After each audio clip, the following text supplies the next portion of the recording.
నాన్న ప్రార్థన చేసుకోమన్న వినలా. దేవుని సన్నిధిలో ఉండలేని స్వభావం. అందుకనే ఇంట్లోకి వచ్చాను. కరెంట్ వైర్లు కనబడితే 2 బోట్లు పెట్టుకుని 2 నోట్లు పెట్టుకుని స్విచ్ చేసుకున్న మూర్ఖుణ్ణి. ఇది దాంతో వీడికి ఎంత మెంటలు వచ్చింది.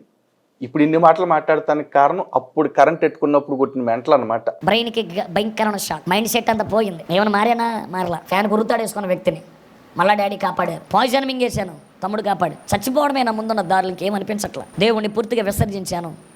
దేవుని ఆలోచన నాలో లేదు. దేవుని మార్గంలో నడవాలన్న దైవికమైన భయాలు పోయాయి. దేవుని సన్నిధిలో కూర్చోవలసిన ఎక్కడ పడితే అక్కడ కూర్చొని పాడైపోయి. ఇందుకు కారణం ఏంటో తెలుసా?